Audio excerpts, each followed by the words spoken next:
The Red Room by H. G. Wells. "I can assure you," said I, "that it will take a very tangible ghost to frighten me," and I stood up before the fire with my glass in my hand. "It is your own choosing," said the man with the withered arm, and glanced at me askance. 28 years, said I have lived, and never a ghost have I seen as yet." The old woman sat staring hard into the fire, her pale eyes wide open.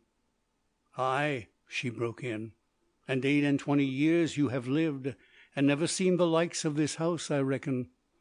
There's a many things to see when one's still but 28." She swayed her head slowly from side to side. "A many things to see and sorrow for."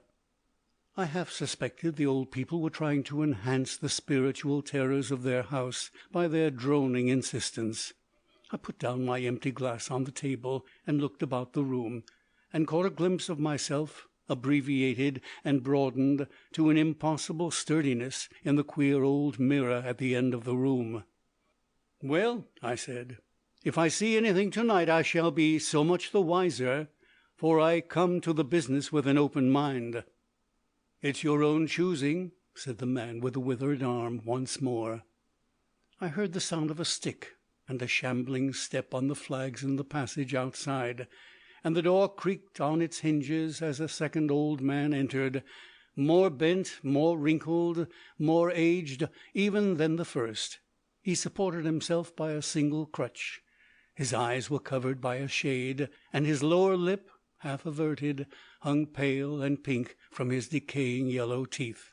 He made straight for an armchair on the opposite side of the table, sat down clumsily, and began to cough. The man with the withered arm gave this newcomer a short glance of positive dislike. The old woman took no notice of his arrival, but remained with her eyes fixed steadily on the fire. "I said, it's your own choosing," said the man with the withered arm, when the coughing had ceased for a while. "It's my own choosing," I answered. The man with the shade became aware of my presence for the first time, and threw his head back for a moment and sideways to see me. I caught a momentary glimpse of his eyes, small and bright and inflamed. Then he began to cough and splutter again. "Why don't you drink?" said the man with the withered arm, pushing the beer towards him. The man with the shade poured out a glassful with a shaky arm that splashed half as much again on the deal table. A monstrous shadow of him crouched upon the wall and mocked his action as he poured and drank. I must confess I had scarce expected these grotesque custodians. There is, to my mind, something inhuman in senility, something crouching and atavistic. The human qualities seem to drop from old people insensibly day by day. The three of them made me feel uncomfortable, with their gaunt silences, their bent carriage, their evident unfriendliness to me and to one another. "If," said I, "you will show me to this haunted room of yours, I will make myself comfortable there." The old man with the cough jerked his head back so suddenly that it startled me, and shot another glance of his red eyes at me from under the shade, but no one answered me.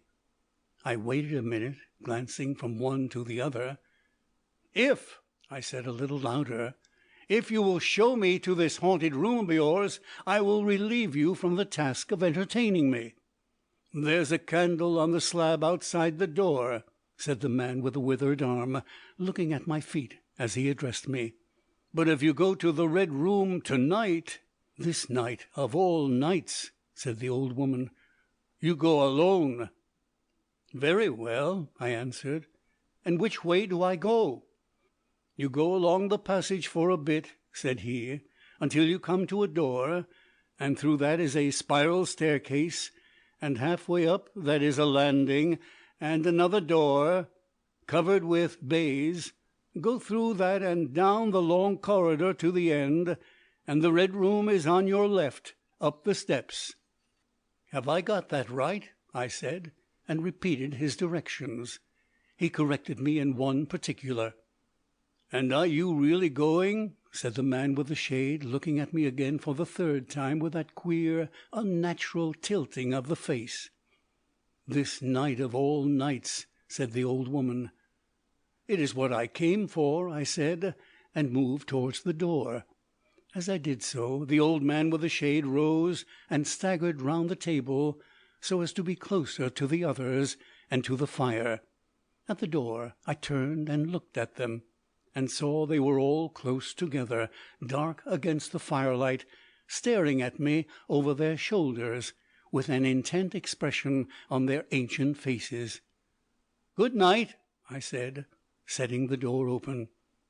"It's your own choosing," said the man with the withered arm. I left the door wide open until the candle was well alight, and then I shut them in and walked down the chilly, echoing passage. I must confess that the oddness of these three old pensioners in whose charge her ladyship had left the castle, and the deep-toned, old-fashioned furniture of the housekeeper's room in which they foregathered, affected me in spite of my efforts to keep myself at a matter-of-fact phase. They seemed to belong to another age, an older age, an age when things spiritual were different from this of ours, less certain, an age when omens and witches were credible, and ghosts beyond denying. Their very existence was spectral, the cut of their clothing, fashions born in dead brains, the ornaments and conveniences of the room about them were ghostly, the thoughts of vanished men which still haunted rather than participated in the world of to-day. But with an effort I sent such thoughts to the right about. The long draughty subterranean passage was chilly and dusty, and my candle flared and made the shadows cower and quiver. The echoes rang up and down the spiral staircase, and a shadow came sweeping up after me, and one fled before me into the darkness overhead. I came to the landing and stopped there for a moment, listening to a rustling that I fancied I heard, and then, satisfied of the absolute silence, I pushed open the baize-covered door and stood in the corridor. The effect was scarcely what I expected, for the moonlight, coming in by the great window on the grand staircase, picked out everything in vivid black shadow or silvery illumination. Everything was in its place. The house might have been deserted on yesterday instead of 18 months ago. There were candles in the sockets of the sconces, and whatever dust had gathered on the carpets or upon the polished flooring was distributed so evenly as to be invisible in the moonlight. I was about to advance, and stopped abruptly. A bronze group stood upon the landing, hidden from me by the corner of the wall, but its shadow fell with marvellous distinctness upon the white panelling, and gave me the impression of someone crouching to waylay me. I stood rigid for half a minute perhaps. Then, with my hand in the pocket that held my revolver, I advanced, only to discover a Ganymede and eagle glistening in the moonlight. That incident for a time restored my nerve, and a porcelain Chinaman on the buhl table, whose head rocked silently as I passed him, scarcely startled me. The door to the Red Room and the steps up to it were in a shadowy corner. I moved my candle from side to side, in order to see clearly the nature of the recess in which I stood, before opening the door. Here it was, thought I, that my predecessor was found, and the memory of that story gave me a sudden twinge of apprehension. I glanced over my shoulder at the Ganymede in the moonlight, and opened the door of the Red Room rather hastily, with my face half turned to the pallid silence of the landing. I entered, closed the door behind me at once, turned the key I found in the lock within, and stood with the candle held aloft, surveying the scene of my vigil, the great Red Room of Lorraine Castle, in which the young Duke had died, or rather in which he had begun his dying, for he had opened the door and fallen headlong down the steps I had just ascended. That had been the end of his vigil, of his gallant attempt to conquer the ghostly tradition of the place, and never, I thought, had apoplexy better served the ends of superstition. And there were other and older stories that clung to the room, back to the half credible beginning of it all, the tale of a timid wife and the tragic end that came to her husband's jest of frightening her. And looking round that large shadowy room, with its shadowy window bays, its recesses and alcoves, one could well understand the legends that had sprouted in its black corners, its germinating darkness. My candle was a little tongue of light in its vastness, that failed to pierce the opposite end of the room, and left an ocean of mystery and suggestion beyond its island of light. I resolved to make a systematic examination of the place at once, and dispel the fanciful suggestions of its obscurity before they obtained a hold upon me. After satisfying myself of the fastening of the door, I began to walk around the room, peering round each article of furniture, tucking up the valances of the bed, and opening its curtains wide. I pulled up the blinds and examined the fastenings of the several windows before closing the shutters, leant forward and looked up the blackness of the wide chimney, and tapped the dark oak panelling for any secret opening. There were 2 big mirrors in the room, each with a pair of sconces bearing candles, and on the mantel-shelf, too, were more candles in china candlesticks. All these I lit one after the other. The fire was laid, an unexpected consideration from the old housekeeper, and I lit it to keep down any disposition to shiver, and when it was burning well I stood round with my back to it and regarded the room again. I had pulled up a chintz-covered armchair and a table to form a kind of barricade before me, and on this I lay my revolver ready to hand. My precise examination had done me good, but I still found the remoter darkness of the place and its perfect stillness too stimulating for the imagination. The echoing of the stir and crackling of the fire was no sort of comfort to me.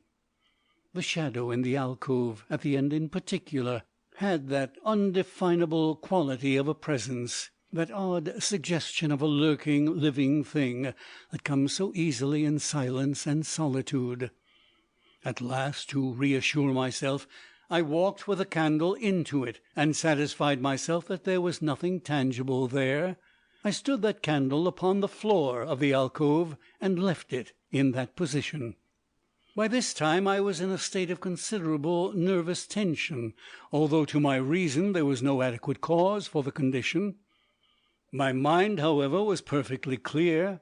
I postulated quite unreservedly that nothing supernatural could happen, and to pass the time I began to string some rhymes together, in Goldsby fashion, of the original legend of the place. A few I spoke aloud, but the echoes were not pleasant. For the same reason I also abandoned, after a time, a conversation with myself upon the impossibility of ghosts and haunting. My mind reverted to the 3 old and distorted people downstairs, and I tried to keep it upon that topic. The sombre reds and blacks of the room troubled me. Even with 7 candles, the place was merely dim. The one in the alcove flared in a draught, and the fire flickering kept the shadows and penumbra perpetually shifting and stirring. Casting about for a remedy, I recalled the candles I had seen in the passage, and with a slight effort walked out into the moonlight, carrying a candle and leaving the door open, and presently returned with as many as 10. These I put in various knick-knacks of china with which the room was sparsely adorned, lit and placed where the shadows had lain deepest, some on the floor, some in the window recesses, until at last my 17 candles were so arranged that not an inch of the room but had the direct light of at least one of them. It occurred to me that, when the ghost came, I could warn him not to trip over them. The room was now quite brightly illuminated. There was something very cheery and reassuring in these little streaming flames, and snuffing them gave me an occupation, and afforded a reassuring sense of the passage of time. Even with that, however, the brooding expectation of the vigil weighed heavily upon me. It was after midnight that the candle in the alcove suddenly went out, and the black shadow sprang back to its place there. I did not see the candle go out. I simply turned and saw that the darkness was there, as one might start and see the unexpected presence of a stranger. "By Jove!" I said aloud, "that draught's a strong one." And taking the matches from the table, I walked across the room in a leisurely manner to relight the corner again. My first match would not strike, and as I succeeded with the second, something seemed to blink on the wall before me. I turned my head involuntarily and saw that the 2 candles on the little table by the fireplace were extinguished. I rose at once to my feet. "Odd," I said. Did I do that myself in a flash of absent-mindedness? I walked back, relit one, and as I did so I saw the candle in the right sconce of one of the mirrors wink and go right out, and almost immediately its companion followed it. There was no mistake about it. The flame vanished as if the wicks had been suddenly nipped between a finger and a thumb, leaving the wick neither glowing nor smoking, but black. While I stood gaping, the candle at the foot of the bed went out, and the shadows seemed to take another step towards me. "This won't do," said I, and the first one and then another candle on the mantel-shelf followed. "What's up?" I cried, with a queer high note getting into my voice somehow. At that the candle on the wardrobe went out, and the one I had relit in the alcove followed. "Steady on," I said. "These candles are wanted," speaking with a half-hysterical facetiousness, and scratching away at a match the while for the mantel candlesticks. My hands trembled so much that twice I missed the rough paper of the matchbox. As the mantel emerged from darkness again, 2 candles in the remoter end of the window were eclipsed, but with the same match I also relit the larger mirror candles, and those on the floor near the doorway, so that for the moment I seemed to gain on the extinctions. But then in a volley there vanished 4 lights at once in different corners of the room, and I struck another match in quivering haste, and stood hesitating whither to take it. As I stood undecided, an invisible hand seemed to sweep out the 2 candles on the table. With a cry of terror I dashed at the alcove, then into the corner, and then into the window, relighting 3, as 2 more vanished by the fireplace. Then, perceiving a better way, I dropped the matches on the iron-bound deed-box in the corner, and caught up the bedroom candlestick. With this I avoided the delay of striking matches, but for all that the steady process of extinction went on, and the shadows I feared and fought against returned and crept in upon me, first a step gained on this side of me, and then on that. It was like a ragged storm cloud sweeping out the stars. Now and then one returned for a minute and was lost again. I was now almost frantic with the horror of the coming darkness, and my self-possession deserted me. I leaped, panting and dishevelled, from candle to candle, in a vain struggle against that remorseless advance. I bruised myself on the thigh against the table. I sent a chair headlong. I stumbled and fell, and whisked the cloth from the table in my fall. My candle rolled away from me, and I snatched another as I rose. Abruptly this was blown out, as I swung it off the table by the wind of my sudden movement, and immediately the 2 remaining candles followed. But there was light still in the room, a red light that staved off the shadows from me. The fire! Of course! I could still thrust my candle between the bars and relight it. I turned to where the flames were still dancing between the glowing coals, and splashing red reflections upon the furniture, made 2 steps toward the grate, and incontinently the flames dwindled and vanished. The glow vanished.